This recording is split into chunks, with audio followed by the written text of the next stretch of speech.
Je suis M. Ongwe, professeur de physique-chimie. Le cours de 3e de ce jour serait intitulé « Les alcanes ».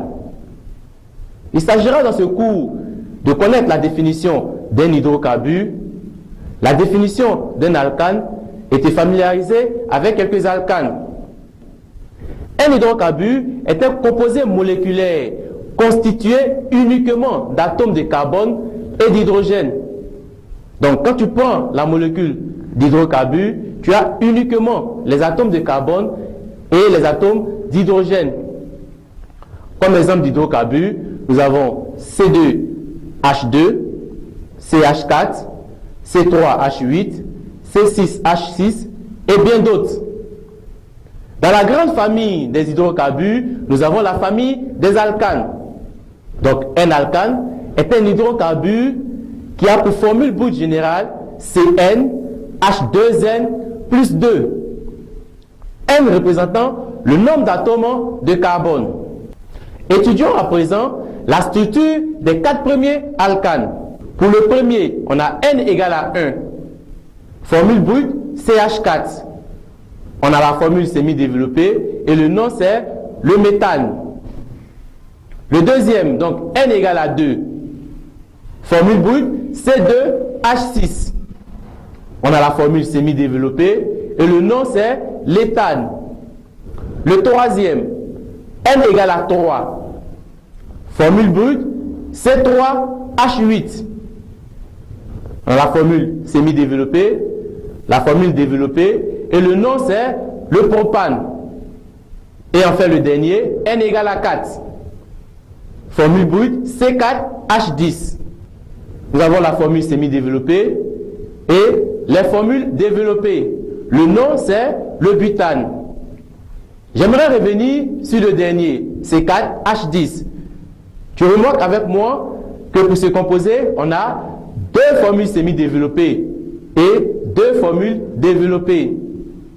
Donc ces 2 formules semi-développées constituent ce qu'on appelle les isomères du butane. Donc, le composé à chaîne linéaire est le butane normal et celui avec la ramification est l'isobutane. Ces 2 composés constituent donc les isomères du butane. Succès assuré. Pour terminer, voyons ensemble la réaction de combustion des alcanes. La combustion d'un alcane, c'est brûler cet alcane en présence de dioxygène. Il existe 2 types de combustion. La combustion complète, lorsque le dioxygène est en excès. Dans ce cas, on obtient du dioxyde de carbone et de l'eau. Et lors de l'expérience, la flamme qu'on obtient a une couleur bleue. Pour la combustion incomplète, on obtient une flamme jaune-orangée. Voici donc l'essentiel à retenir au niveau des alcanes. Pour tester tes connaissances, je vais te soumettre à une petite activité d'application. Donc, soit les composés suivants: C4H10, C2H2, C2H6, C3H6O, C6H6. Parmi ces composés, relève ceux qui sont hydrocarbures et ensuite indique ceux qui sont des alcanes. Résolvons ensemble l'activité. Donc nous allons citer d'abord les hydrocarbures, c'est-à-dire les composés qui contiennent uniquement les atomes de carbone et les atomes d'hydrogène. Nous avons donc C4H10, C2H2, C2H6 et C6H6.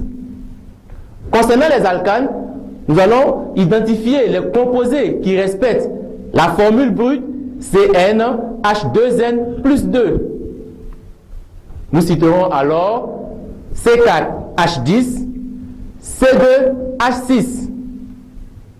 Ainsi pour enfin notre activité ainsi que le cours de ce jour, je t'exhorte donc à faire plus d'exercices afin de renforcer tes capacités.